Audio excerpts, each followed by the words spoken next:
आप सभी को ढेर सारी शुभकामनाएं। सुप्रभात।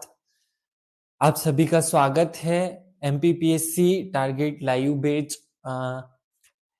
इस परीक्षा की जो तैयारी है उसमें आप संडे को भी सुबह इतनी जल्दी उठकर मेरे साथ जुड़े, उसके लिए सभी को अभी से ढेर सारी शुभकामना, क्योंकि इतनी मेहनत करने के बाद तो खुदा भी आप सब लोगों के सहयोग में जुट जाएगा। सुबह सुबह इतनी ठंड में इतनी संडे के दिन उठ जाना एक सराहनीय कार्य है। अभी इस कार्य के लिए सभी को धन्यवाद। क्या मेरी वॉइस और ऑडियो क्वालिटी आप सभी को क्लियर है? अगर ऐसा है तो हम क्लास को कंटिन्यू करते हैं। सभी को गुड मॉर्निंग। भानु, विकास, रितुषा, सबको गुड मॉर्निंग। क्या मेरी वॉइस क्लियर है? दिव्या ठीक है, गुड मॉर्निंग। करुणा गुड मॉर्निंग। सभी को गुड मॉर्निंग।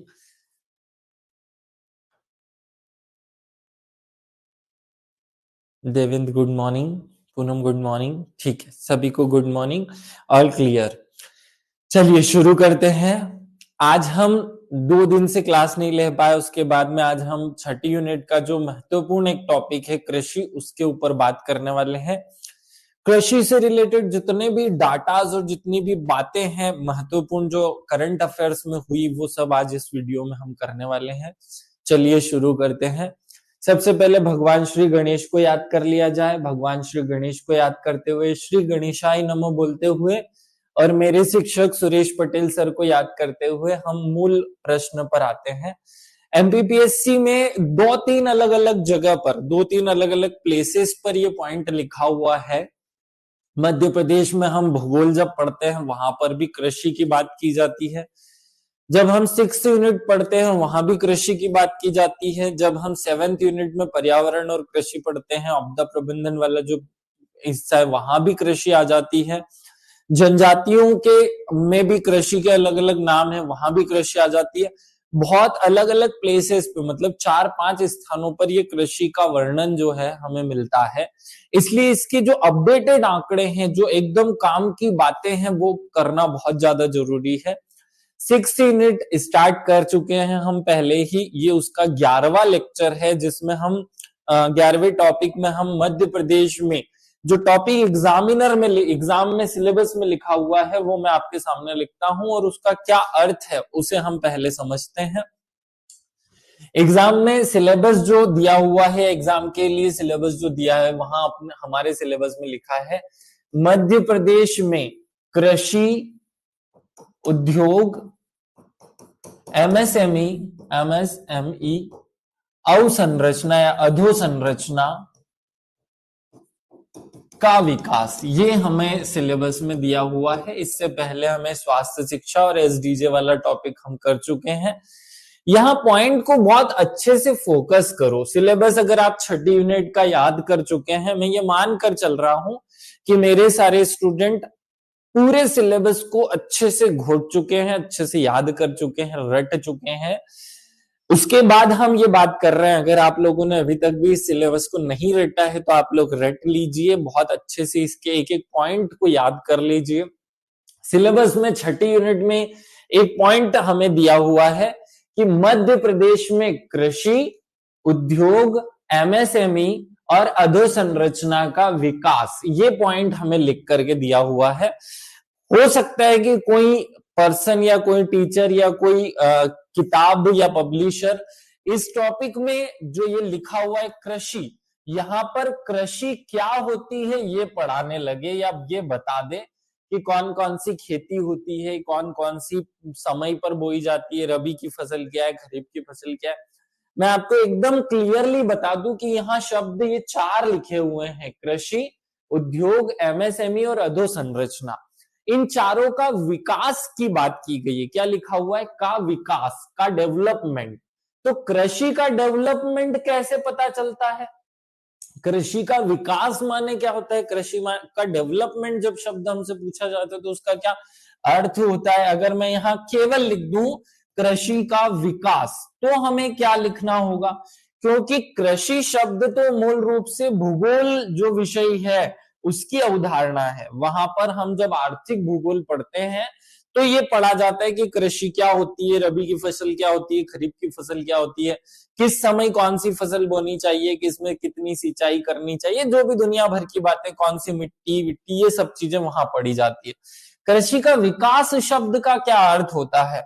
तो कृषि के विकास का अर्थ होता है कि कृषि के जितने भी प्रोडक्ट हैं, मतलब कृषि के जितने भी उत्पाद हैं, उनकी वर्तमान स्थिति देख ली जाए कि उनमें कमी हो रही है, वृद्धि हो रही है, और उस कमी को या वृद्धि को सरकार ने स्थिर रखने या फिर उसे बढ़ावा देने के लिए, कमी हो रही होगी तो स्थिर रखने का कोशिश करेंगे, और अगर कमी के बाद अगर स्थिरता है तो फिर उसे वृद्धि का प्रयास किया जाएगा।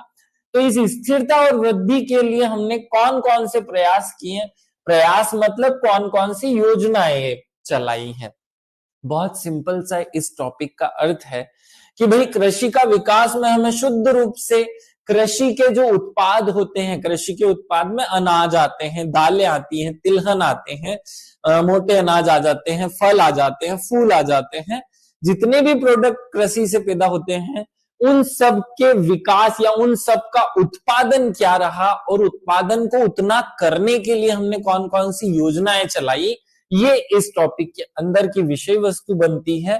तो यहां गलती से भी भूल करके ऑफ द वे जाकर के वो जो बिना काम की चीजें हैं वो मत पढ़ना, जो काम की चीजें हैं वही पढ़नी है। गुड मॉर्निंग सभी को फिर से एक बार।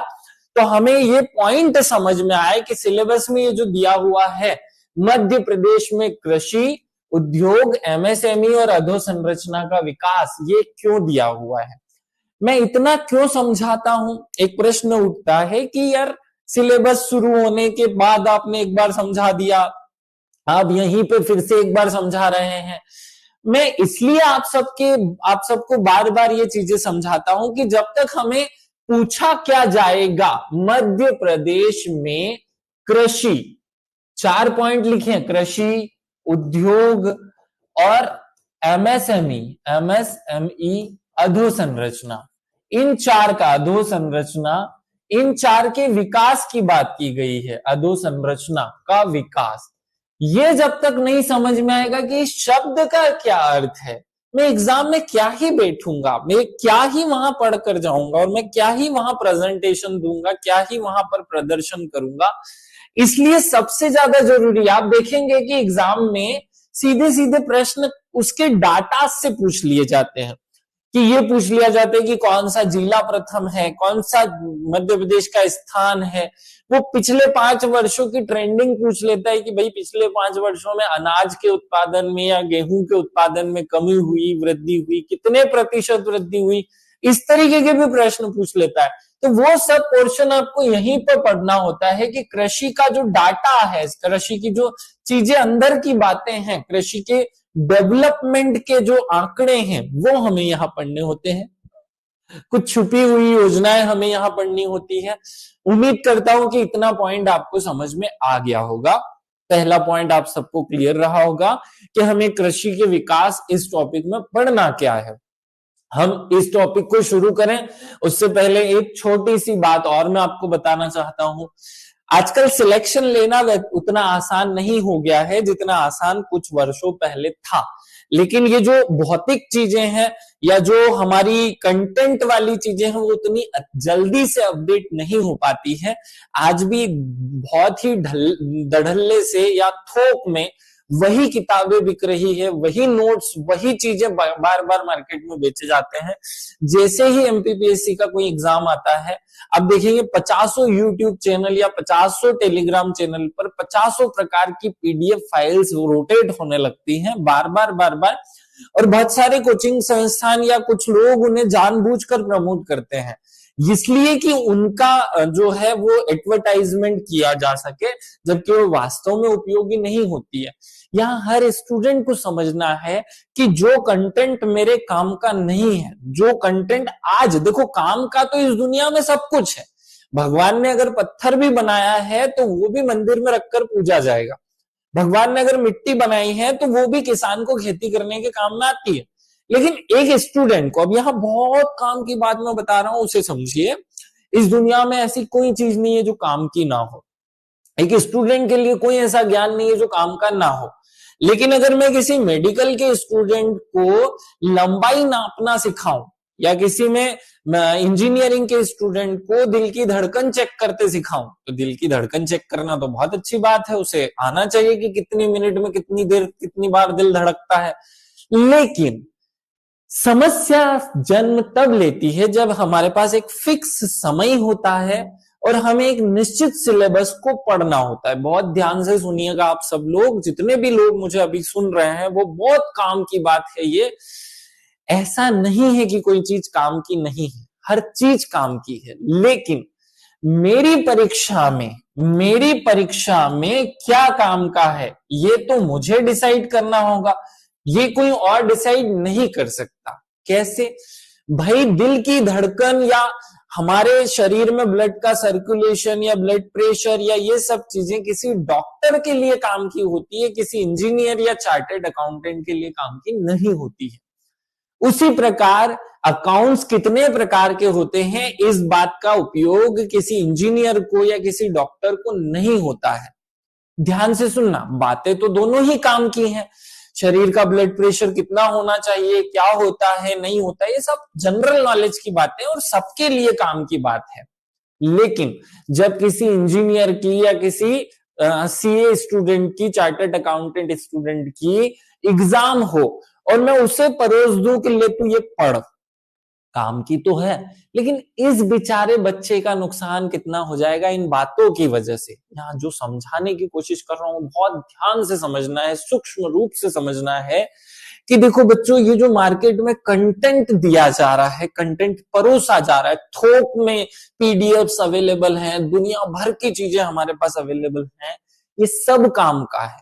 मैं बिल्कुल नहीं कह रहा हूं कि ये काम का नहीं है, लेकिन आज जिस मोड़ पर आप हो, जिस स्थिति में आप हो, जिस समय पर आप हो, जब आपके लिए, ये मेरे लिए, मेरी परीक्षा सबसे ज्यादा इंपॉर्टेंट है, वहां इस मेडिकल स्टूडेंट को बिल्डिंग की लंबाई, चौड़ाई, ऊंचाई, क्षेत्रफल का ज्ञान नहीं भी होगा तो कोई दिक्कत नहीं है। इसे केवल और केवल ब्लड प्रेशर, ब्लड क्या होता है, उन सब बातों से मतलब है। वहां पर इससे बाकी सब चीजें छोड़ देनी चाहिए, इसके लिए सब कुछ व्यर्थ है, इसके लिए केवल इसकी परीक्षा में आने वाला कंटेंट ही काम का है। उसी प्रकार आप सब लोग जो एमपीपीएससी के एस्पिरेंट्स हो, जो तैयारी कर रहे हैं, वो सबके लिए सब कुछ काम का है। लेकिन अब क्योंकि एग्जाम में ये बार बार, देखो मैं जब भी क्लास शुरू करता हूं, एनालिसिस क्लास में हर दिन बताता हूं, हर यूनिट से 10 प्रश्न आते हैं, मध्य प्रदेश से 42 प्रश्न आते हैं, कौन सी यूनिट से किस प्रश्न में क्या क्या पूछा जा रहा है, वो काम का है। मैं सब कुछ क्यों पढ़ने की कोशिश करूं या मैं सब कुछ क्यों पढ़ाने की कोशिश करूं, ये जिस दिन आपके दिमाग में घुस गया उस दिन आपके लिए ये सब जो मटेरियल है ना, ये रद्दी हो जाएगा। हजारों किताबें हैं मेरे पास, खुद के पास हजारों किताबें, लेकिन एग्जाम के इन 3 महीनों में मैं सारी किताबों को पैक करके रखता हूं। केवल जो 4, 5, 3 किताबें मुझे इंपॉर्टेंट लगती है, मैं उन्हें अपनी टेबल पर रखता हूं और बाकी सब हटा देता हूं। और ये होना भी चाहिए। आप सब लोगों को अगर एमपीपीएससी पास होना है तो फिर आपको हंस बन करके चुनना पड़ेगा कि क्या मेरे लिए इंपॉर्टेंट है। आज अगर किसी यूट्यूब चैनल पर या किसी टेलीग्राम चैनल पर या किसी व्हाट्सएप चैनल पर विदेश व्यापार नीति का कोई कंटेंट, बहुत अच्छा कंटेंट, बहुत बेस्ट कंटेंट है और वो डाल दिया जाता है और वो मेरे 6th यूनिट के सिलेबस में नहीं है, या वो चीज मेरे सिलेबस से टच नहीं करती है, वो जीएस की तो है, वो काम की भी है, लेकिन आज मेरे लिए वो उपयोगी नहीं है, वो मेंस परीक्षा का मटेरियल है या वो यूपीएससी का मटेरियल है, आज मुझे वो क्यों पढ़ना चाहिए? आज मुझे उस बात का कोई उपयोग ही नहीं है तो क्यों मैं उसे अपने मोबाइल की मेमोरी भरकर या उस ग्रुप से जुड़कर या अपनी 1 मिनट भी खराब करके, क्योंकि हमारा मन लालची है, मनुष्य को भगवान ने ऐसे बनाया कि सब कुछ इसका हो जाए, वो हर चीज प्राप्त करना चाहता है कि हर चीज उसकी हो, हर गाड़ी उसकी हो, हर मकान उसका हो, ये दुनिया की हर चीज, अच्छी चीज उसकी हो जाए, ये उसको, उसके अंदर का भाव है। जब हम कोई नोट्स, जब हम कोई चीज देखते हैं तो हमारे अंदर ये भाव है, वो उसे प्राप्त करने की कोशिश करता है। और इस ड्यूरेशन में अगर हमारा मन अपने लक्ष्य से एक पल के लिए, 1 सेकंड के लिए भी भटकता है तो ये बहुत गलत बात है। आप सब लोगों को ये बात आज इसलिए समझा रहा हूं क्योंकि अब मार्केट में ऐसा होगा। फ्री की टेस्ट सीरीज, फ्री के एमसीक्यू सीरीज, फ्री के कंटेंट, फ्री की दुनिया भर के नोट्स मार्केट में अब अवेलेबल हो जाएंगे।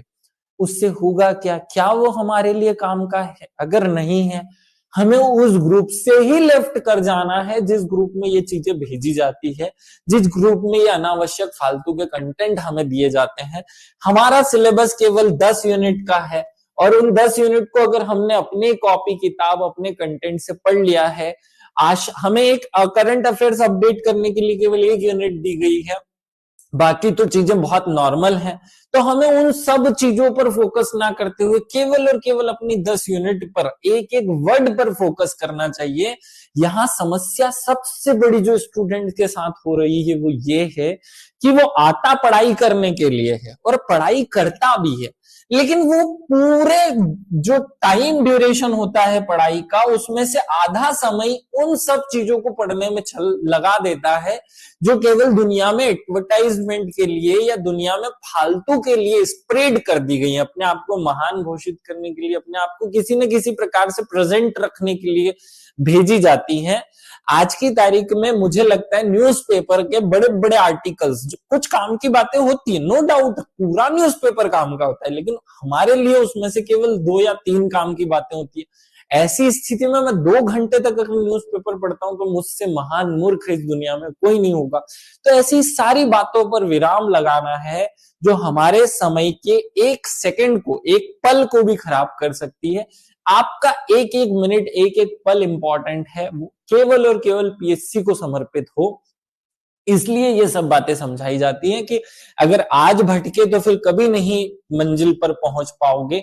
आज ही मंजिल पर पहुंचने के लिए अपने घोड़े जैसे वो लगा लो, केवल और केवल सामने की दिशा में आगे बढ़ना है, केवल आगे की दिशा में आगे बढ़ना है, इसी दिशा में काम करो, बाकी सब छोड़ दो, कितना भी महत्वपूर्ण क्यों ना हो। भले से यूपीएससी में आने वाला कोई पेपर या पेपर के 4 प्रश्न मुझे ला करके रटवा दे कि ये 4 प्रश्न कल के यूपीएससी या यूपी पीसीएस या बिहार पीसीएस के पेपर में आएंगे, हमारे लिए काम के नहीं है। अगर वो हमारे सिलेबस से टच नहीं होते हैं, हमारे सिलेबस में इंपॉर्टेंट नहीं है, तो उनको छोड़ दो, हमारे कोई काम का नहीं है वो। चलिए, बहुत सारी बातें कर ली, आगे जब थक जाओगे तो फिर बातें करूंगा। अब मैं सीधे मध्य प्रदेश में इस टॉपिक पर आ जाता हूं। सिलेबस में लिखा हुआ है मध्य प्रदेश में कृषि, उद्योग, एमएसएमई और अधोसंरचना का विकास। ये सिलेबस के इस टॉपिक का क्या अर्थ है ये मैं आपको बहुत अच्छे से समझा चुका हूं। चलिए अब काम की बात पर आते हैं। हमें सीधे तौर पर मध्य प्रदेश में कृषि के रिलेटेड जितने भी आंकड़े हैं, एक एक बात को एनालिसिस करके अपने दिमाग में स्टोर करते जाइएगा। मैं जो बता रहा हूं सब काम का है, बिना काम की बातें मैं बहुत कम लिख रहा हूं। चलिए, वित्त वर्ष 2023-24, तो जाहिर सी बात है कि मैं जितनी भी बातें आज करूंगा आंकड़ों की, वो सारी की सारी 2023-24 की होंगी। तो वित्त वर्ष 2023-24 में मध्य प्रदेश में कुल फसलों के उत्पादन में 0.20% की बढ़ोतरी हुई या वृद्धि दिखाई दी गई। बहुत सामान्य सी बात है कि हमारे जो फसलें हैं उनके उत्पादन में हमने 1% भी वृद्धि नहीं की, केवल 0.2%, केवल 0.2% वृद्धि इस साल में दर्ज की गई। ये साल कौन सा है? ये साल 2023-24 है। तो यहां से ये जो 20 है ये निकाल लो, पॉइंट के साथ ये 20% वृद्धि हमने फसलों के उत्पादन में की थी। इतना ही काम का है। यहाँ आगे बढ़ो, अनाज में 1.91% की मामूली कमी भी दर्ज की गई। देखो, टोटल जब फसलों की बात की जाती है तो उसमें सोयाबीन भी आता है, उसमें कपास भी आता है, उसमें गन्ना भी आता है। इनमें से कुछ चीजें खाने की है, जैसे गेहूं, चावल, दाल, ये सब हम सीधे कंज्यूम कर जाते हैं, जबकि कपास को खाया नहीं जाता, वो फैक्ट्री में जाकर कपड़े बनाने का काम आता है। लेकिन यहाँ तो कृषि में ही काउंट होता है। तो टोटल फसलों में तो कपास भी था, गन्ना भी था, लेकिन जब हमने केवल अनाजों की बात की, तो केवल खाई जा सकने वाली फसलों की बात करें तो मध्य प्रदेश का जो पिछले साल का अर्थात 23-24 के पहले 22-23 में जो उत्पादन था उसमें कमी आई। दो बातें सीधी तौर पर रट लेनी है हर स्टूडेंट को। कौन सी दो बातें रट लेनी है? पहली बात जो आपको रट लेनी है वो ये है कि भाई मध्य प्रदेश में फसल के उत्पादन, ओवरऑल फसल के उत्पादन में तो वृद्धि हुई है और वृद्धि बहुत कम है, 0.20% वृद्धि हुई है। जबकि अनाजों के उत्पादन में, केवल अनाजों की बात की जाए तो अनाजों के उत्पादन में हमें गिरावट या कमी दर्ज की गई। कितनी कमी? तो 1.91% की कमी दर्ज की गई। बहुत सामान्य सी, कॉमन, बहुत अच्छी सी दो बातें हमने रट लेनी है। यहां से आगे बढ़ते हैं। अगर हम दलहन की बात करें तो दलहन में क्या क्या आता है? दलहन में वह सारी फसल आती है जिनको तोड़ करके दाल बनाया जाता है। जैसे चने, चने को अगर आप भिगोएंगे और तोड़ेंगे तो वो दो पार्ट में डिवाइड हो जाएगा, तो चने की दाल हो जाएगी। ऐसे ही जितनी भी दाल बनाने वाली चीजें हैं वह सब यहाँ आएगी। मूंग की दाल, अरहर की दाल, जितनी भी तुअर की दाल, जितनी तो दालें हैं वो सब यहाँ आ जाती हैं। तो दालों के उत्पादन में 42% की वृद्धि, ये बहुत ज्यादा महत्वपूर्ण फैक्ट मैं आपके सामने रख रहा हूं। देखो, चार बातें कहूंगा। टोटल फसलों के उत्पादन में वृद्धि हुई, अनाजों के उत्पादन में कमी हुई, दालों के उत्पादन में वृद्धि हुई और तिलहन के उत्पादन में भी वृद्धि होगी। तो तिलहन की अगर बात करें, तिलहन किसे कहते हैं? जिनका तेल निकाला जा सकता है। जैसे सरसों की फसल, जैसे सोयाबीन की फसल, इनका हम तेल निकालते हैं और फिर उसे यूज करते हैं, तो जिनका तेल निकाला जाता है वो तिलहन कहलाती है। 7.23% की वृद्धि दर्ज की गई। तो चार बातें बताई हमने, बहुत सिंपल सिंपल सी। फसलों के उत्पादन में वृद्धि, अनाजों के उत्पादन में कमी, दलहन के उत्पादन में खूब सारी वृद्धि। ये बहुत बड़ी वृद्धि को दर्शाता है। जब हम 42% वृद्धि दर्ज करते हैं तो वो एक रिकॉर्ड बनती है, क्योंकि सामान्यतः वृद्धि 10-15% के आसपास होती है। यहाँ एक्सट्रीम वृद्धि 42% की दिखा रहा है, जो बहुत इंपॉर्टेंट बात है हमारे लिए। इससे रिलेटेड एक ना एक प्रश्न एग्जाम में देखने को मिल सकता है। तो ये चारों बातें हमें याद रखनी है कि तिलहन के उत्पादन में तो 7% की वृद्धि हुई, दलहन के उत्पादन में 42, 7 में 6 का गुणा करो तो 42 आता है, तो 7×6 42% की वृद्धि हुई। अनाज के उत्पादन में कमी है 1.9% और टोटल फसलों के उत्पादन में वृद्धि है 2.20% की वृद्धि। क्लियर है? अब हम बागवानी फसल की बात करते हैं। बागवानी फसलें क्या होती हैं? जिनको पेड़ से तोड़ा जाता है वो बागवानी कहलाती हैं, जिनको पेड़ के रूप में तोड़ा जाता है। तो फसलों में मसालों के उत्पादन में 2022-23 में 52 लाख मीट्रिक टन था, जो 2023-24 में बढ़कर 53 लाख मीट्रिक टन हो गया। मैं पूरा डिटेल में पॉइंट में नहीं जा रहा हूं। तो पांच बातें हमने यहां से रट लेनी कि मसालों के उत्पादन में वृद्धि हुई। बहुत इस पेज में से पांच हमने बातें रट लेनी है। वो आप सबको अगर रटा गई है, याद हो रहा है, आप सब लोग कंफर्टेबल हैं, दिमाग में सब कुछ सेट हो रहा है, तो मुझे कमेंट करना। पहली बात कि फसलों के उत्पादन में वृद्धि हुई, अनाजों के उत्पादन में कमी हुई, दलहन के उत्पादन में एक्सट्रीम वृद्धि हुई, तिलहन के उत्पादन में भी वृद्धि हुई और मसालों के उत्पादन में भी वृद्धि हुई। क्लियर है ये बात? आगे अंदर इनके एक एक पॉइंट के डीप डीप में भी जाऊंगा मैं। चलिए चलते हैं आगे एक एक पॉइंट के डीप में। चलो आगे चलो। सब्जी भी देख लो। सब्जी के उत्पादन में 2022-23 में जो 236 मीट्रिक टन से बढ़ करके 242 मीट्रिक टन हुआ, तो फिर इसका अर्थ क्या निकला? क्या इसका अर्थ निकला कि भैया हमें यहाँ सब्जी के उत्पादन में भी वृद्धि हुई है? क्या हुई है? तो सब्जी में भी क्या हो गई? वृद्धि हो गई। फल उत्पादन की बात करें तो वो 95 लाख मीट्रिक टन से बढ़कर 2023-24 में 95.54 लाख टन हो गया। अर्थात फल उत्पादन में भी क्या हो गई? वृद्धि। तो अगर मुझे एक बात आप सबको रटवाना हो तो मैं क्या यूं कह सकता हूं कि सब चीज में वृद्धि हुई, केवल अनाजों के उत्पादन में कमी हुई? खत्म हो गई बात, यहां से ऐसे ही रटो। आगे हम दूध भी देख लेते हैं। तो दूध उत्पादन की अगर बात की जाए तो वो 5.88% बढ़ गया। हमारा जो पिछले साल का दूध उत्पादन था उसमें 5% की वृद्धि हुई, जो लगभग 190 लाख टन हुआ करता था। हमारा दूध मध्य प्रदेश का उत्पादन वो 201 लाख टन हो गया, जो कि 5% वृद्धि को दर्शाता है। तो हमें ये बात सीधे सीधे रट लेनी है कि दूध उत्पादन बढ़ गया है। कितने दूध का उत्पादन बढ़ गया?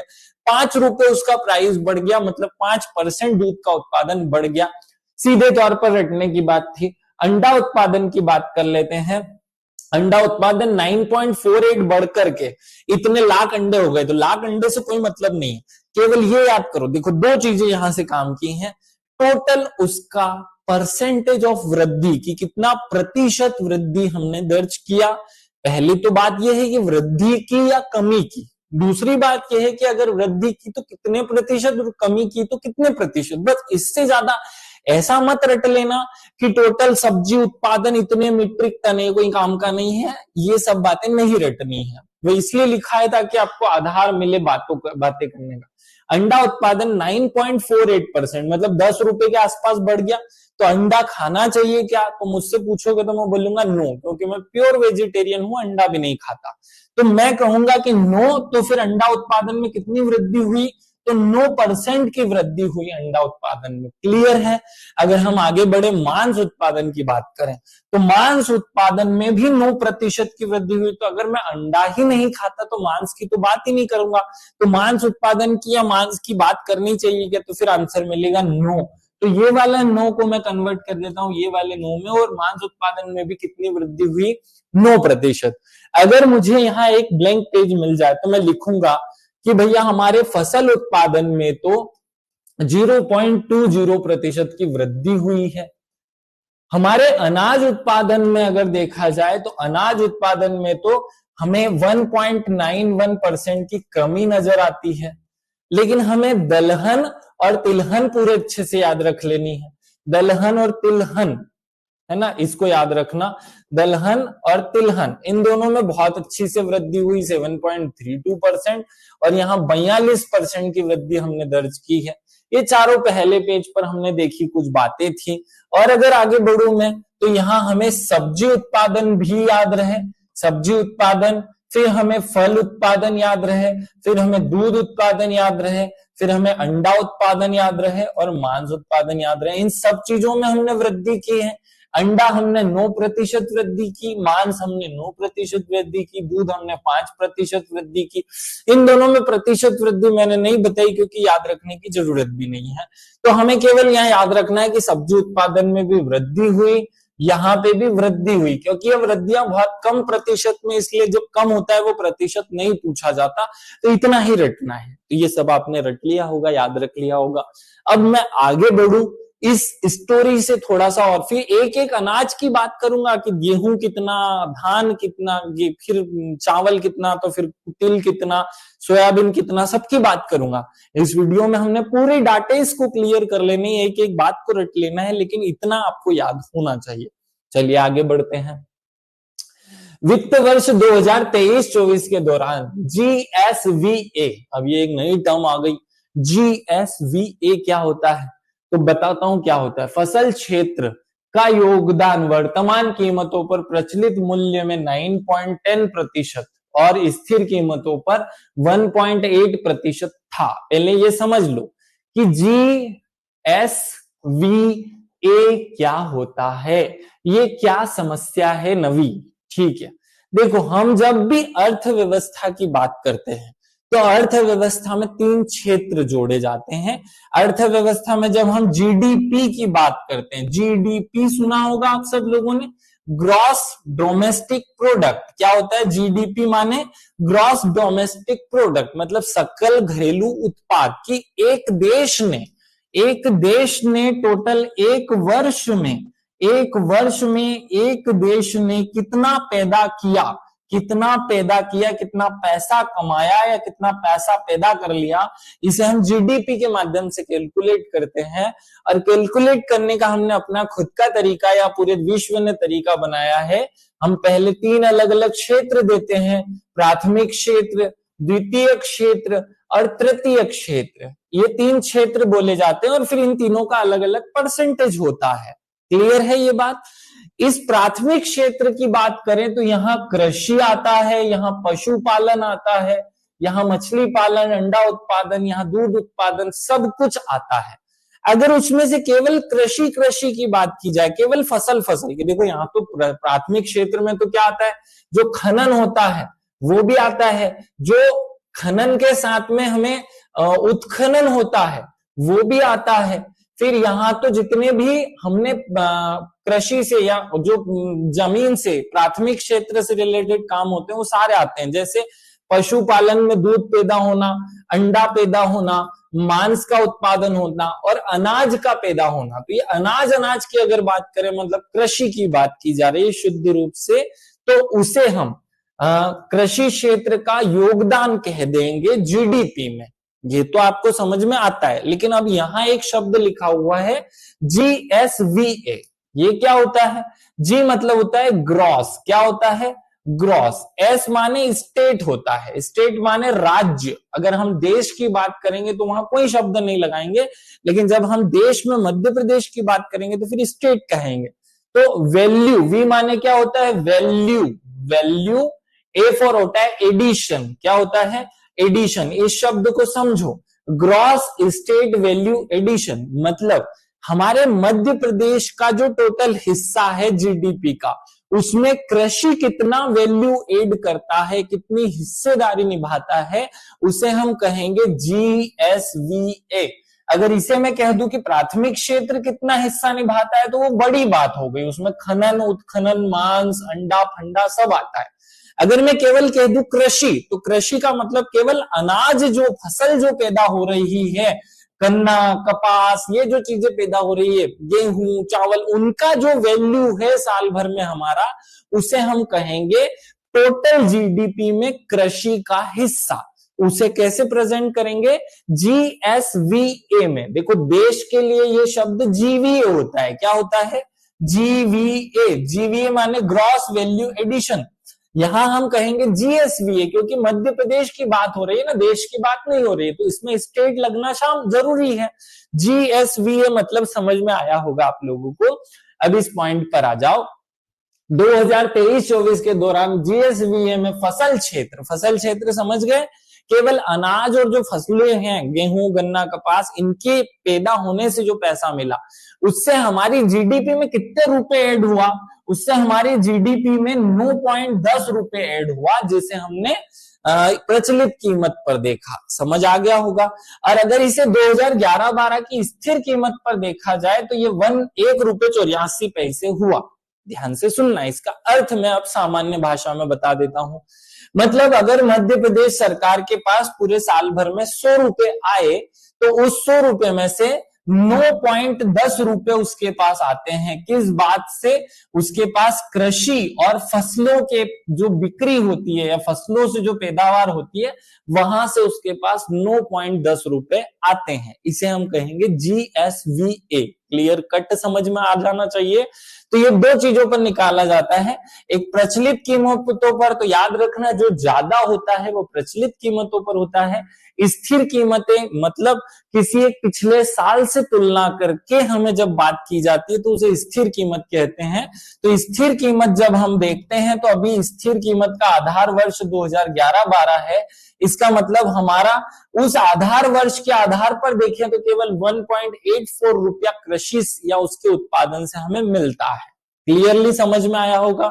अगर मैं इसे और आगे बढ़ूं, मैं केवल पशु की बात करूं, तो पशुधन क्षेत्र का योगदान प्रचलित मूल्यों पर 13.86 है। अब यहाँ पशुधन का मतलब केवल दूध मत समझना।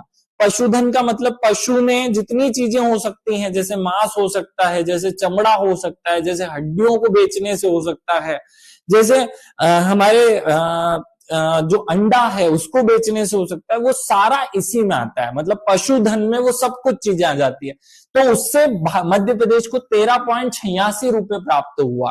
तो अगर मैं यहां लिखूं कि कृषि से हमें 9 रुपए प्राप्त हुआ, जबकि हमें पशुपालन शब्द समझ गए, भेड़ का ऊन भी इसी में आएगा, बकरी का दूध भी इसी में आएगा, बकरी का मांस भी इसी में आएगा, बकरी मर गई तो उसकी हड्डियां भी इसमें आएगी, बकरी मरी तो उसकी जो चमड़ी है उससे हम जो कॉटन की या जो लेदर के जो बैग्स बनाते हैं वो सब भी इसी में आएंगी।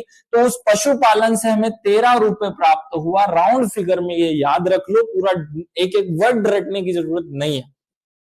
मछली और जलीय कृषि, तो जैसे जल में सिंघाड़े पैदा होते हैं, जैसे जल में मछली पैदा होती है, जैसे जल में कमल का फूल पैदा होता है तो उससे भी हमें कुछ पैसा मिलता होगा, तो उससे हमें उसका योगदान या प्रचलित कीमतों पर हमें 16 रुपए के आसपास प्राप्त हुआ।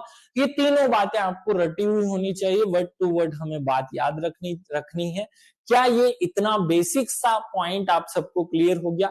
एग्जाम में ये बातें घूम घूम कर आती हैं, इसलिए मुझे बताना बहुत जरूरी है। ये सब अगर आपको याद हो गया हो तो हम आगे बढ़ते हैं, और अगर कोई डाउट हो तो आप प्रश्न पूछ सकते हैं, मैं आपके प्रश्नों का अभी तात्काल इस स्थिति में जवाब दूंगा। क्लियर है ये पॉइंट? चलिए, बहुत सारे बच्चों ने मैसेज किया कि ऑल क्लियर, चलो आगे बढ़े। अब हम फसलों के द्वितीय अग्रिम अनुमान के अनुसार एक एक फसल की बात करेंगे, प्रमुख फसलों के क्षेत्रफल में। अब देखना, यहां से फिर अगली स्टोरी शुरू होती है, ध्यान से सुनना। अगर मैं फसलों की बात करूं तो फसलों में क्या क्या आता है? गेहूं, गन्ना, कपास, अनाज, सब कुछ आता है। उसका क्षेत्रफल क्या होता है? क्षेत्रफल जितने एरिया में वो बोया जाता है, जितने एरिया में हम फसल बोते हैं उसे हम कहते हैं उसका क्षेत्रफल। अब यहां से शुरू करते हैं। प्रमुख फसलों के क्षेत्रफल में 0.66% की वृद्धि हुई। मतलब इसका यह हुआ कि हम जो पिछले साल जितनी जमीन पर अनाज बोए थे, या तो पिछले साल बाढ़, भूकंप या किसी न किसी समस्या के कारण कुछ जमीन छूट गई थी जहां हम नहीं बो पाए थे, या इस साल हमने कुछ जंगलों को काट कर या कुछ मरुस्थलीय भूमि को या फिर जो बंजर भूमि थी उसको साफ ठीक ठाक करके उस पर भी खेती करना शुरू किया, जिससे हमारे फसल क्षेत्रफल में, फसल क्षेत्र या उत्पादन की बात नहीं हो रही है, फसल का एरिया, कितने एरिया में खेती करते हैं उस एरिया में हमने वृद्धि की है। तो मध्य प्रदेश ने 0.66% एरिया में वृद्धि की है। याद रखना, हमारा जो फसल के क्षेत्रफल में वृद्धि है वो 0.66% है। 2022-23 में 48,000 हेक्टेयर क्षेत्र पर हम खेती करते थे, जो 23-24 में बढ़कर 30,246 हो गया, अर्थात 0.66% की वृद्धि हुई। तो यहाँ केवल ऊपर की बात याद रखना, यह हजार हेक्टेयर याद रखने की कोई जरूरत नहीं है, किसी स्टूडेंट को यह याद नहीं रखने, ये एग्जाम में नहीं पूछा जाता। थोड़ा और डीप चलेंगे, अब एक एक फसल की बात करूंगा। मैंने ओवरऑल तो एक इमेज आपके सामने बना ही दी। अब मैं बात करने वाला हूं धान, गेहूं, कपास, गन्ना, सोयाबीन, एक एक फसल पे कि उसमें हमने कमी की या वृद्धि की। चलो शुरू करते हैं। फसलों के कुल उत्पादन में, कुल के उत्पादन की बात कर रहे हैं, जो 72,000 था से बढ़ करके 2023-24 में 72,300 टन हो गया। इसका मतलब हमारा एरिया भी बढ़ा और टोटल प्रोडक्शन भी बढ़ा। दो बातें समझ में आ गई। हमने शुरू में भी ये बात आपको बता दी थी कि टोटल उत्पादन में हमने वृद्धि की है, और टोटल जो फसलों के उत्पादन में हमने टोटल वृद्धि की, वहां हमने बताया था कि 0.2%, तो वो सारी फसलों के लिए था। यहां केवल हम प्रमुख जो मध्य प्रदेश में उत्पादित प्रमुख फसलें हैं उनकी बात कर रहे हैं। प्रमुख फसलों में क्या क्या आते हैं, तो पहले अनाज देखते हैं, फिर दलहन देखेंगे, फिर तिलहन देखेंगे, और फिर वाणिज्यिक फसलें देखेंगे। क्लियर है? फसलों को मैंने 4 भागों में बांट करके आपको सिखाना है। याद रखना, एग्जाम में भी यही पैटर्न चलता है। देखो, फसल में हमेशा 4 पार्ट किए जाते हैं। पहले अनाज किए जाते हैं, अनाज के बाद फिर दलहन किए जाते हैं, फिर तिलहन की जाती है, तिलहन फसल, तिलहन है ना, और चौथी फिर वाणिज्यिक फसलें आती हैं। अब यहाँ थोड़ी सी काम की बात समझ लो। इसको हम रबी खरीफ में बांट सकते हैं, इसको भी सबको रबी खरीफ में बांट सकते हैं, लेकिन रबी खरीफ जनरली अनाज फसलों के लिए चलता है, वहीं पर वो प्रोडक्शन लागू होता है।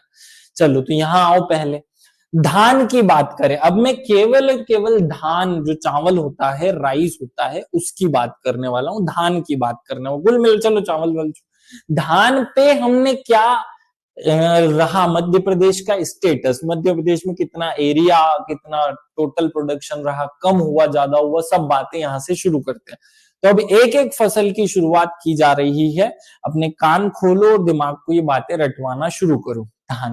धान के क्षेत्र आच्छादन में, क्षेत्र आच्छादन माने एरिया, कितने एरिया में धान बोया जाता है। 2022-23 की अपेक्षा 2023-24 में 4.4% की वृद्धि हुई। मतलब क्या है कि जहां एरिया में, जिस एरिया में धान बोया जाता था, धान के बोए जाने वाले क्षेत्रों में थोड़ी सी वृद्धि हुई, अर्थात हमने 4.4% की वृद्धि हो गई। अर्थात कुछ जो गेहूं बोने वाले लोग होंगे या कुछ और बोते थे, उन्होंने भी इस साल चावल बो दिया है, इसलिए चावल बोने वाले एरिया में फसल में वृद्धि हो गई। धान के उत्पादन की बात करते हैं, वो उत्पादन 13,126 टन से 2023-24 में बढ़ करके कितना बढ़ गया भैया, बढ़कर 13,705 बढ़ गया, जो 4.4% वृद्धि को दर्शाता है। तो देखो, हमने धान में बड़ा सिंपल रट लेना है, धान क्या करना है यहां रटो, धान जो है इसमें एरिया में भी वृद्धि हुई और प्रोडक्शन में भी वृद्धि हुई। तो एरिया में कितनी वृद्धि की थी हमने, 4.4% की वृद्धि, और 4.4% की ही उसके प्रोडक्शन में भी वृद्धि हो गई। प्योरली रट लो कि मध्य प्रदेश ने जो पिछले साल धान पैदा किया उससे 4% धान ज्यादा पैदा किया। मतलब अगर पिछले साल मध्य प्रदेश ने 100 कुंटल या 100 बोरे धान पैदा किया होगा, तो इस साल 4% मतलब 4 थैले ज्यादा धान पैदा किया, 104 धान पैदा कर दिया। क्लियर है? मैं थोड़ा सरल करने के लिए बोरे के रूप में, धान कुंटल के रूप में या 100 को आधार बनाकर बातें ज्यादा करता हूं। तो ये पॉइंट आप सबको दिमाग में एकदम सेट हो जाना चाहिए। धान की बात हो चुकी है, एरिया में भी वृद्धि हुई और उसके टोटल प्रोडक्शन में भी वृद्धि हुई। अब थोड़ा आगे बढ़ो, अगर हम इसे मैप पर देखना चाहें तो 3 प्रमुख अनाज मैं आपके सामने चार्ट फॉर्म में देखा हूं और पिछले 5 सालों की तुलना कर रहा हूं। देखो, हमें पता है पेडी, मेज और वीट। वीट माने गेहूं हो गया, मेज माने मक्का हो गया और पेडी माने धान हो गया। तो धान का ये नीला रंग है, यहां देखो ध्यान से, ये 5 सालों की तुलना करते हैं। हम थोड़ा सा समझाना चाह रहे हैं कुछ बातें कि अगर एग्जामिनर बहुत खतरनाक पेपर भी बनाएगा तो भी हम उससे उसकी चीजों को कवर कर पाए, इस तरीके से चल रहे हैं। बहुत ध्यान से समझना, 2019-22 में हमने 11 के दशमलव में कुछ टन पैदा किया था। 2020-21 में हम आए तो वहां हमने 12 के दशमलव में कुछ टन पैदा कर लिया। ये धान की बात हो रही केवल। फिर हम 2021-22 में आए तो 13 के दशमलव में हमने कुछ पैदा किया। फिर 22-23 में भी हमने 13 के ऊपर कुछ पैदा किया और 21-22 यहां पे भी, मतलब 23-24 में भी हमने 13 के दशमलव में कुछ पैदा किया। तो क्या आप सबको ये समझ में आ गया कि पिछले 5 सालों में धान की खेती में लगातार वृद्धि ही दिखाई दे रही है। यहां से यहां तक पहुंचने में हमने टोटल वृद्धि ही की है हमेशा। यहां से यहां पहुंचे तो भी 4% भले ही से वृद्धि हो, लेकिन वृद्धि तो हुई। क्लियर कट समझ में आ गया ये पॉइंट। धान की बात हो गई। अब मैं अभी 2 फसलों की और बात करूंगा, मक्का की और गेहूं की। ये दोनों ही इंपॉर्टेंट है। गेहूं तो मध्य प्रदेश के लिए खूब इंपॉर्टेंट है। क्यों? क्योंकि गेहूं के उत्पादन का राज्य है ये, जहां गेहूं खूब पैदा होता है, लेकिन उसमें कमी हो गई है। तो गेहूं के उत्पादन में कमी ही ओवरऑल अनाजों के पैदावार में कमी करती है, इसलिए ये बहुत इंपॉर्टेंट फैक्ट है। पहले मक्का की बात कर लो। मक्का के क्षेत्र आच्छादन में 2022-23 की अपेक्षा 23-24 में 6% की वृद्धि दर्ज की गई और मक्का के उत्पादन में भी इतने टन से इतने टन होकर के वो 6% वृद्धि दिखाता है। बहुत क्लियर कट समझ में आए कि मक्का का एरिया भी बढ़ा। अब एरिया बढ़ा इसका मतलब ये मत समझना कि हमने कोई जंगल साफ करके वहां मक्का बोना शुरू कर दिया, नहीं। पहले जो किसान आलू, चावल, कुछ न कुछ और चीज बोता था, उसने इस साल मक्का बो दिया, इसलिए मक्का बोने वाले एरिया में वृद्धि हो गई है। क्लियर है? तो मक्का बोने में 6% की वृद्धि हुई और मक्का के उत्पादन में, क्योंकि ज्यादा लोगों ने बोया, ज्यादा एरिया में बोया, तो 6% की वृद्धि भी होगी ही होगी। तो बहुत इंपॉर्टेंट पॉइंट यहां से हमें पकड़ लेना है कि चावल के उत्पादन में 4.4% एरिया बढ़ा और 4.4% उत्पादन बढ़ा। फिर हमने मक्का की बात की कि मक्का के उत्पादन में 6% एरिया बढ़ा और 6% उसके उत्पादन में वृद्धि हो गई। अब गेहूं पर आते हैं, यहां कमी होगी। गेहूं के क्षेत्र आच्छादन में 22-23 की अपेक्षा 23-24 में 5.84% की कमी हो गई। कैसे हो गई कमी? भाई पानी कम गिरा होगा, कुछ लोगों के बोरिंग में पानी खत्म हो गया होगा, कुछ के जो होल है, कुएं हैं, उनमें पानी खत्म हो गया होगा, तो उन्होंने गेहूं बोने के बजाय दूसरा ऑप्शन ढूंढ लिया होगा। या इस साल उनकी इच्छा कुछ और बोने की रही होगी। इस कारण से गेहूं के क्षेत्र में भी कमी हो गई। तो गेहूं का जब क्षेत्र कम हुआ तो उत्पादन में ऑब्वियसली कमी होनी ही है। इस कारण से हमारे गेहूं के उत्पादन में 5% की कमी हो गई। क्लियरली समझ में आया? अब इसे ग्राफ पर 5 वर्षों की तुलना के साथ देख लो, और उससे भी पहले एक पॉइंट और रट लो जो मैं कहना चाहता हूं। ये पॉइंट कि धान हमें समझ में आ गया। दूसरा सबसे महत्वपूर्ण है मध्य प्रदेश के लिए मक्का। मक्का के क्षेत्रफल में, एरिया में हमने 6% की वृद्धि की, राउंड फिगर, थोड़ा बहुत पॉइंट छोड़ देता हूं मैं, है ना। और हमने जो प्रोडक्शन है, जो उत्पादन है, उसमें भी 6% की वृद्धि कर दी है। 6.75 है, लेकिन मैं 6 ही लिख देता हूं।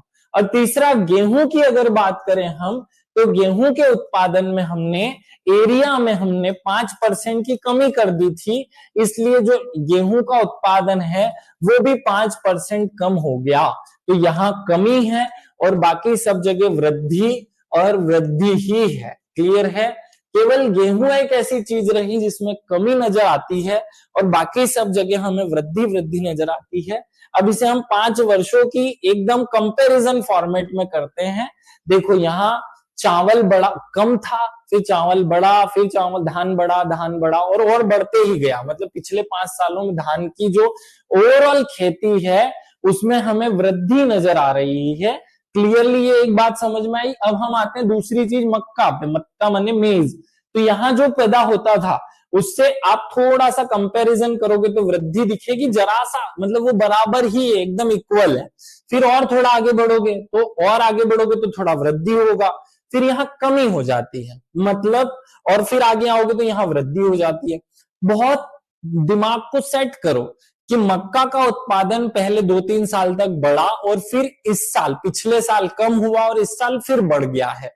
ये समझ में आ गया होगा एक पॉइंट। अब आते हैं गेहूं के उत्पादन पे। आंकड़ा मत, ये दिखाई नहीं दे रहा होगा ना आपको आंकड़ा, वो देखने की जरूरत भी नहीं है। मैंने जानबूझ करके आंकड़े को बहुत ब्लर सा कर दिया है, क्योंकि मैं अगर दिखा दूंगा ना तो आप रटोगे और वो रट पाओगे नहीं आप। जबरदस्ती का आंकड़ा हमें रटना, क्यों ही रटना।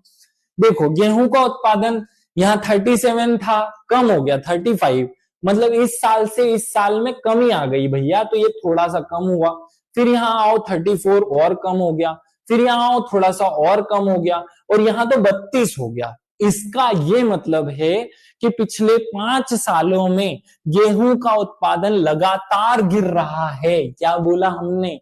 पिछले 5 सालों में गेहूं का जो प्रोडक्शन हम करते हैं उसमें लगातार कमी आ रही है, वो लगातार डिक्लाइन स्थिति में दिखाई दे रहा है।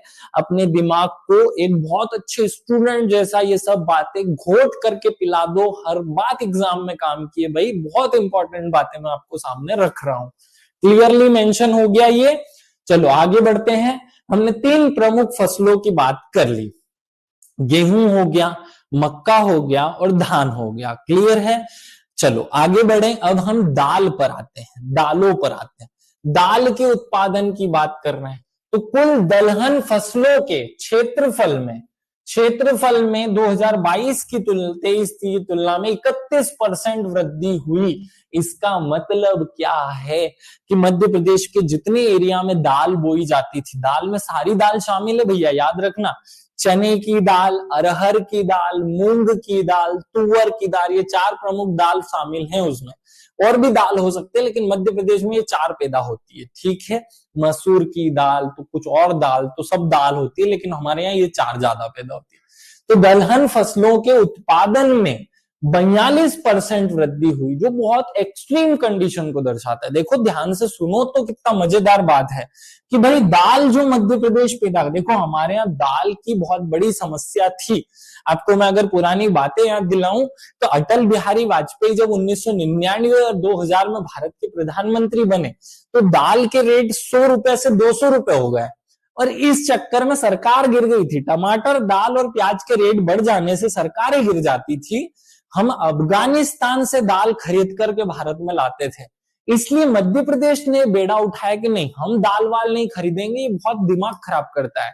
क्योंकि हमें दाल खरीदना है तो उसके ट्रांसपोर्टेशन और किसी दूसरे देश पर निर्भर होना पड़ता है। इसलिए हमने दाल का उत्पादन मध्य प्रदेश में बढ़ाना शुरू किया।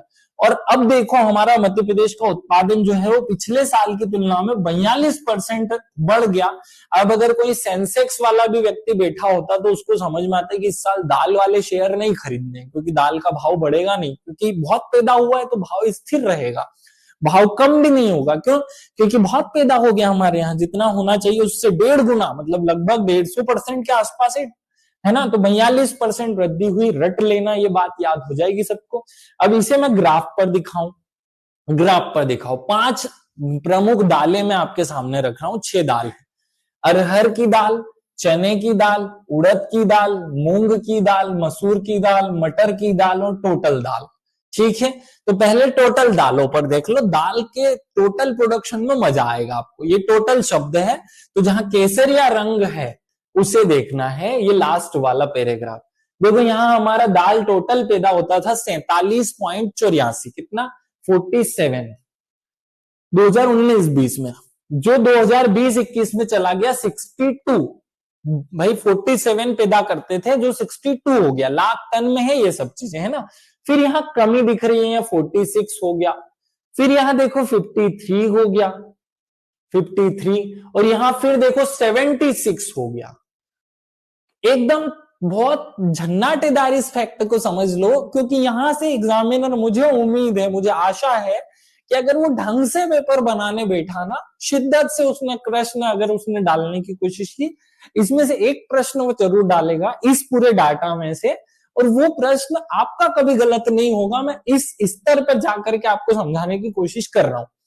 अगर हम दाल की बात करें तो 2019-20 में से यहां बढ़ गया, फिर कम हो गया, और फिर 3 साल से लगातार बढ़ रहा है। देखो क्या बोला हमने, पहले 19-20, देखो ये 20-21 वो साल है जब कोरोना आया था, है ना। 20-21 में कोरोना था, तो कोरोना के पहले हमारी दाल बहुत कम पैदा होती थी।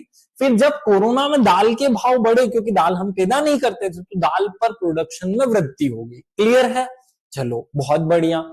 यहां से दाल बढ़ी, और फिर धीरे से अगले साल वापस कम हो गई, एकदम से नहीं कर पाए, और धीरे धीरे हम लगातार अब वृद्धि कर रहे हैं। पिछले 3 सालों का आंकड़ा देखो तो 46 से 53 पर पहुंचे, और फिर 76,000 टन पर पहुंच गए हैं, जो हमारे लिए बहुत एक अचीवमेंट टाइप की बात है। स्पाइक इन ग्रोथ, हाँ ठीक है, ये पॉइंट समझ में आ गया। टोटल दाल की बात क्लियर हो गई है। टोटल दालें अगर आपको समझ में आ गई हो तो अब एक एक दाल पर भी बात कर लेता हूं। चलो अब चने की दाल पर बात करते हैं। चने की दाल पर बात करें, चलो, कि अरहर की दाल पर करनी है? चलो, चना ज्यादा इंपॉर्टेंट है मध्य प्रदेश के लिए।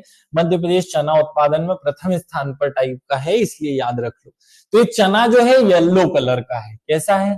ये येलो कलर का है। ये चना दिख रहा होगा सेकंड नंबर पे। यहाँ 30 रुपए का चना पैदा करते थे, यहाँ चना हुआ 35, यहां चना हो गया कम 29, यहां चना फिर बढ़ गया तो यहाँ 35 हो गया, और फिर यहाँ चना हो गया 39। ध्यान से देखना क्या ग्राफ जा रहा है। 30 से 35 बढ़ गया, 35 से 29 कम हो गया, फिर 29 से 35, और 35 से 39। सेम पैटर्न जा रहा है जैसा हमने दाल पैदा की, क्योंकि दाल में सबसे बड़ी हिस्सेदारी तो चने की है। तो जो दाल होती है वही चना होता है, और जो चना है वही दाल को रिफ्लेक्ट करवाता है। देखो क्या समझ आ रहा है कि पिछले 19-20 से कोविड में ये बढ़ा, फिर कम हुआ, और फिर लगातार धीरे धीरे बढ़ रहा है, और अब हम कोशिश कर रहे हैं कि ये लगातार बढ़ते ही जाए। क्लियर कट समझ में आना चाहिए हर एक स्टूडेंट को। नहीं समझ में आ रहा है तो अब भी टेक्स्ट करो, मैं फिर से समझाऊंगा। जो जिस तरीके से समझाना है उस तरीके को लाऊंगा, लेकिन आप लोगों के दिमाग में सारे फैक्ट मुझे रटवाने हैं। और ऐसा रटना भी कोई बहुत डीप नहीं है, कोई आंकड़ा नहीं रटना है, केवल एक ग्रोथ रेट समझना है, ताकि एग्जामिनर के पैटर्न को हम समझ करके याद कर पाए। क्लियर है? बाकी की चीजें हमें रटने की जरूरत नहीं है। मूंग की दाल कोई रटने की बात नहीं, उनमें सब में रटना नहीं है। ये आंकड़े बाकी के केवल देखने के हैं, केवल ये याद रख लेना इतना सा। चलो याद हो गया होगा, आगे बढ़ते हैं हम। आगे अब हमने देखो 2 बातें कर ली, है ना। ये सेम पैटर्न पे उसके एरिया और सेम पैटर्न पे उसके टोटल प्रोडक्शन दोनों की बात हुई। अब मैं अरहर बता देता हूं, जो बाकी की दालें उनमें थोड़ी सी बातें बता देता हूं।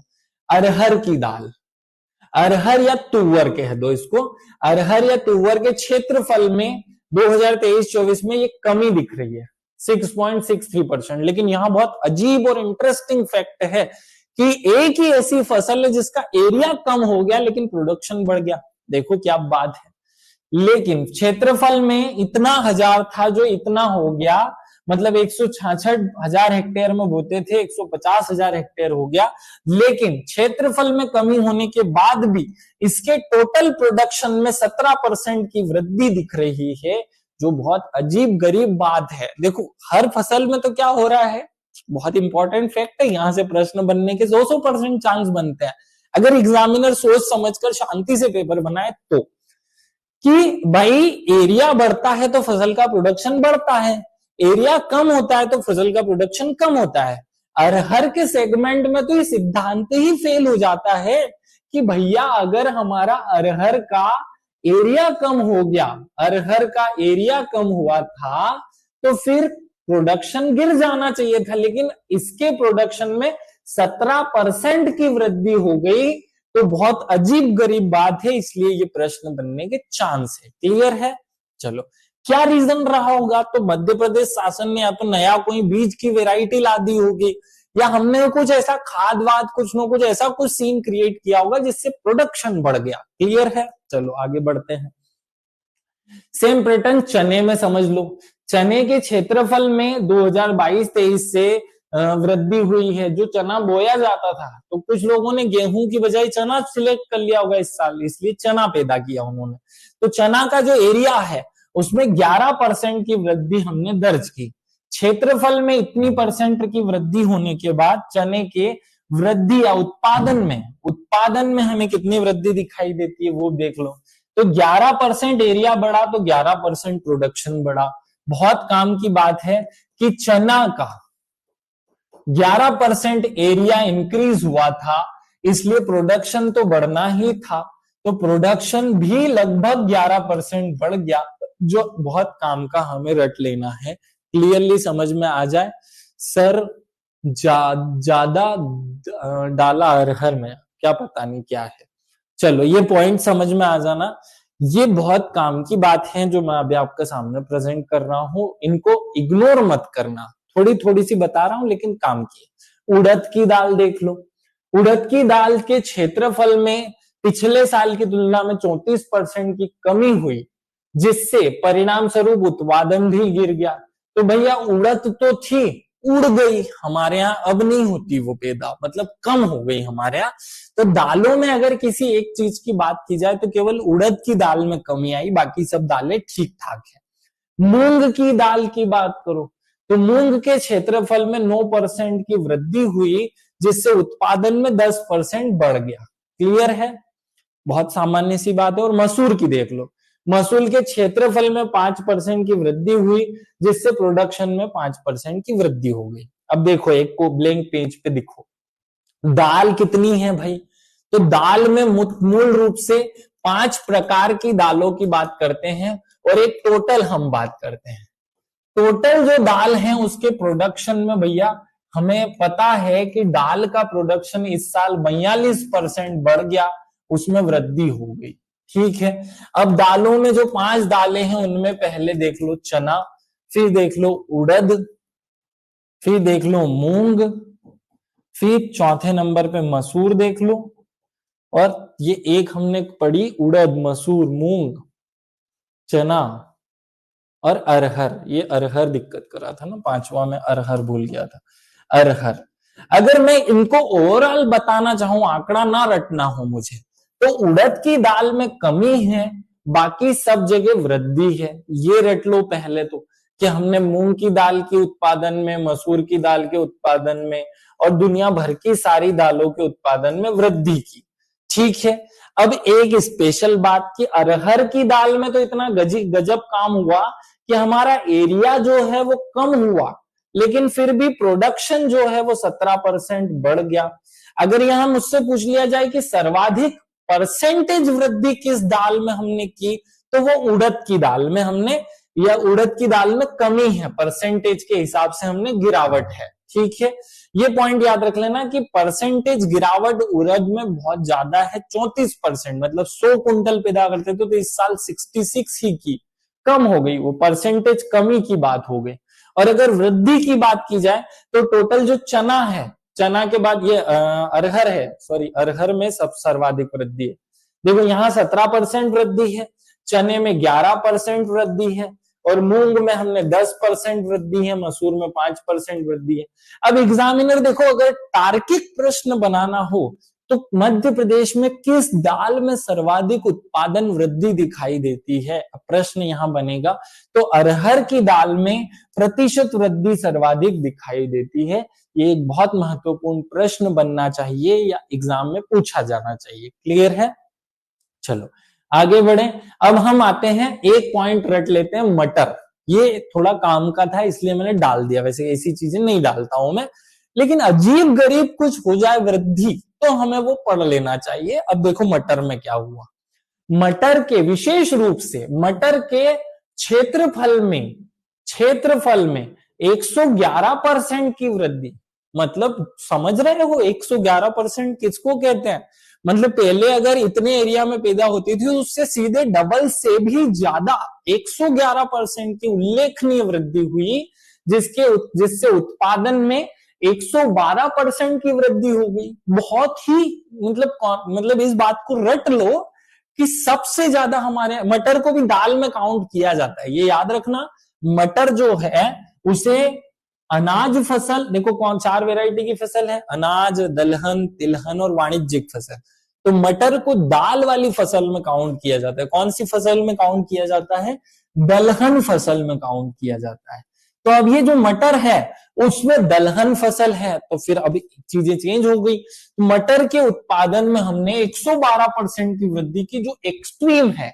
आज तक हिंदुस्तान का कोई भी राज्य किसी भी प्रकार से किसी भी फसल में 112% वृद्धि नहीं कर पाया। वो केवल हरित क्रांति के समय हुआ करती थी। ये जो इस साल हमने मटर में किया है, क्लियर है? द्वितीय अग्रिम अनुमान के अनुसार 2022-23 की तुलना में 2023-24 में कुल दलहन अन्य फसलों के सहित टोटल इतनी % की वृद्धि हुई। आपको ये सब याद मत रखो, केवल और केवल ये याद रख लो जो हमने अभी चार्ट बनाया। क्या चार्ट बनाया हमने? ये चार्ट बनाया कि 5 प्रकार की दालें होती हैं। अब क्योंकि मैं मटर को भी 6ठी प्रकार की जो दाल है उसमें मटर को ऐड कर रहा हूं, और मटर में वृद्धि कितनी है? 112%। तो अगर वो मटर ऑप्शन में देगा तो फिर मटर ही आंसर होगा, क्योंकि मटर में वृद्धि कितनी हो गई? खूब वृद्धि हुई, अनंत वृद्धि है, 112% वृद्धि।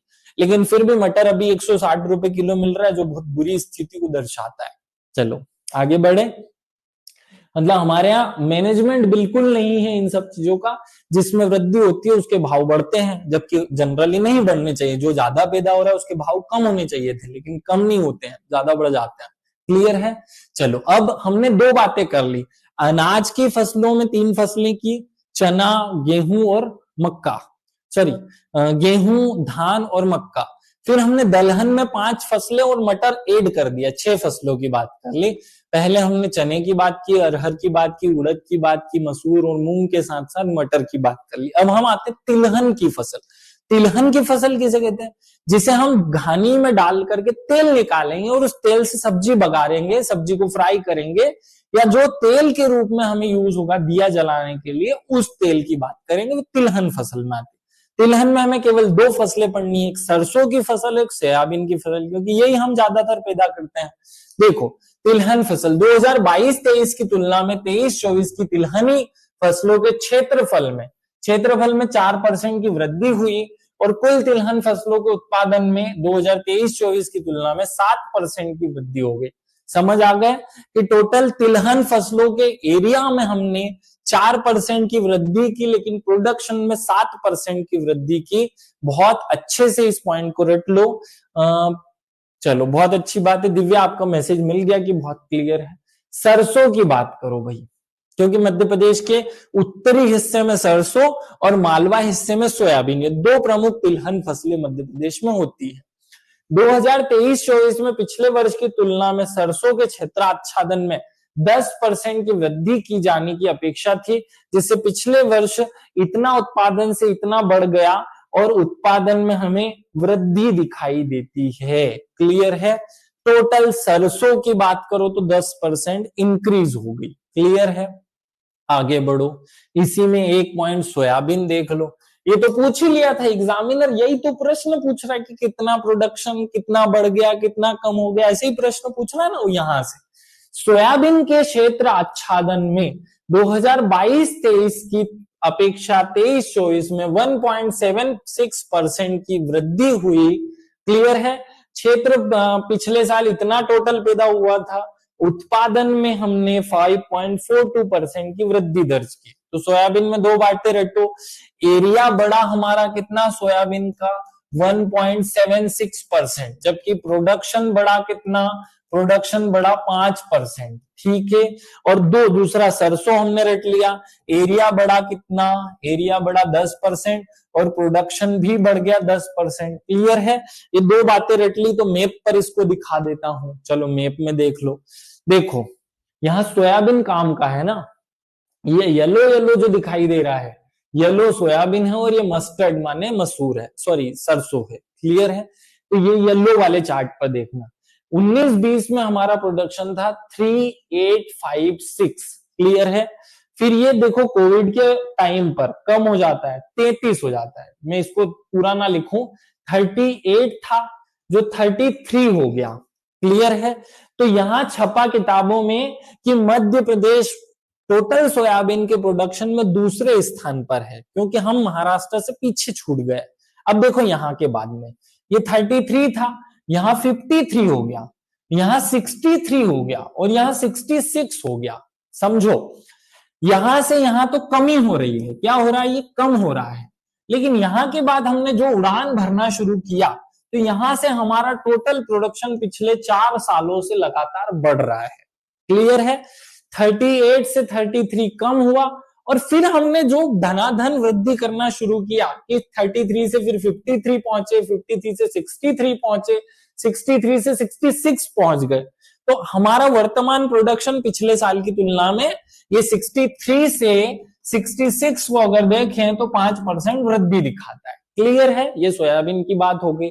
तो मध्य प्रदेश भारत में सर्वाधिक सोयाबीन उत्पादन करने वाला राज्य है, अभी वर्तमान में भी, इस साल भी। क्लियर है। अब हम सरसों पे बात करते हैं। सरसों पैदा होती थी 10, फिर हमने कर दी 13, फिर हमने कर ली 16, फिर हमने कर ली 19 और फिर हमने कर ली 21। देखो एक बार ग्राफ, 10 से 13 मतलब बड़ा, 13 से 16 मतलब बड़ा, 16 से 19 मतलब बड़ा और 19 से 21 मतलब बड़ा। तो सरसों का उत्पादन पिछले 5 वर्षों में लगातार बढ़ा, जबकि सोयाबीन के उत्पादन में ट्विस्ट है, पहले बढ़ा फिर कम और फिर बढ़ना शुरू किया तो बड़ा ही बड़ा। क्लियर है। 38, 33, 53, 63, 66 दिमाग में ठूस ठूस लो। ग्राफ से इसलिए समझा रहा हूं ताकि एक एक बात क्लियर हो, वर्ड टू वर्ड चीजें रटा जाए। अब इस एग्जामिनर क्या पूछेगा, 5 साल का पूछ ले भैया, चल वो भी हम तो तैयार हैं, उसमें पूछ ले वो भी हम बताएंगे। तो ये भी बता दिया आपको। क्लियर है। वाणिज्यिक फसल, वाणिज्यिक फसल में क्या आता है भैया, वाणिज्यिक फसल में दो महत्वपूर्ण चीजें हम मध्य प्रदेश में पैदा करते हैं, कपास और एक गन्ना। तो दोनों रट लेनी है। चलो दोनों रट लेते हैं। चलो रट करके हमारे दिमाग की एक एक कोशिका तक ये बात पहुंचा देनी है। इस क्षेत्र में प्राथमिक वाणिज्यिक फसलों में कपास और गन्ना मध्य प्रदेश में पैदा होता है। तो अब हम गन्ने की बात करेंगे। ठीक है। तो गन्ने की बात कर लो। चलो गन्ना के एरिया की बात करो, तो गन्ना का एरिया कम होगा, है ना, गन्ना बहुत कम हो जाएगा, इस बार हमारा कम हो रहा है। गन्ना क्षेत्र आच्छादन 2022-23 की अपेक्षा 23-24 में 8.9% की कमी दिखाता है। हमारा जो एरिया है गन्ने का वो 8.9% कम हो गया है। काम की बात है भैया, बहुत काम की बात है। क्षेत्र गत वर्ष इतना था जो इतना हो गया, कोई काम की बात नहीं। उत्पादन जो है वो इसकी तुलना में कम दिखाएगा और होना भी चाहिए भाई। एरिया कम हो जाता है अगर किसी फसल का, तो उसका प्रोडक्शन तो कम होगा ही सही। तो देखो हमने गन्ना के एरिया में, गन्ना का जो एरिया है, गन्ना के एरिया में 8.9% की कमी देखी, इसलिए गन्ना का जो प्रोडक्शन है वो प्रोडक्शन में भी हमें 6% की कमी नजर आई। तो ये पॉइंट समझ में आ गया होगा कि गन्ना कम हुआ है मध्य प्रदेश में। कुछ चीजें कम हो रही है मध्य प्रदेश में, जैसे गेहूं उत्पादन कम हुआ, गन्ना उत्पादन कम हुआ। इसका क्या रीजन रहता है कि मध्य प्रदेश के किसानों को गन्ने के लिए समर्थन मूल्य कम मिला होगा, या कुछ न कुछ जलवायु परिवर्तन का कारण रहा होगा, या कुछ न कुछ पानी कम ज्यादा गिरने का कारण रहा होगा, हुआ। क्लियर है ये पॉइंट? आगे बढ़ो। अब ऐसे ही हमको कपास में याद हो भाई, कपास के क्षेत्राच्छादन में इसकी तुलना में 5% की वृद्धि हुई एवं क्षेत्रफल इतने से इतना हो गया। कपास के उत्पादन में 2022-23 की तुलना में 23 में वृद्धि हो गई है, तो 5% के आसपास की वृद्धि है। क्लियर है? दो बातें हमने की। वाणिज्यिक फसलों में, अगर वाणिज्यिक फसलें हम बात करें, वाणिज्यिक फसल किसे कहते हैं पहले ये याद है आप लोगों को? भाई ऐसी फसल जो हम यूज नहीं करते, दाल तेल भी नहीं बनाते, जो केवल इसलिए पैदा की जाती है कि हम फैक्ट्री को बेच देंगे या किसी को बेच देंगे, इसलिए पैदा की जाती है। जैसे देखो गेहूं पैदा किया तो थोड़ा हम घर के लिए रखेंगे, खाएंगे। चावल पैदा किया, दाल पैदा की, चना पैदा किया, तो उसमें से कुछ की दाल बनाकर हम खाते हैं, उन्हें खाद्यान्न फसल कहते हैं। वाणिज्यिक फसल उन्हें जो केवल पैसा कमाने के लिए बोई जाती है। उसमें मध्य प्रदेश में दो महत्वपूर्ण है, एक है गन्ना और एक है कपास। गन्ना जो है वो जबलपुर क्षेत्र या नरसिंहपुर क्षेत्र, सिवनी वाले एरिया में ज्यादा होता है। कपास जो है वो खंडवा खरगोन वाले क्षेत्र में, बालाघाट बुरहानपुर वाले एरिया में ज्यादा होता है। ठीक है, तो सॉरी मैंने बालाघाट बोला, बालाघाट नहीं, खंडवा खरगोन बुरहानपुर वाले एरिया में ज्यादा होता है। क्लियर है?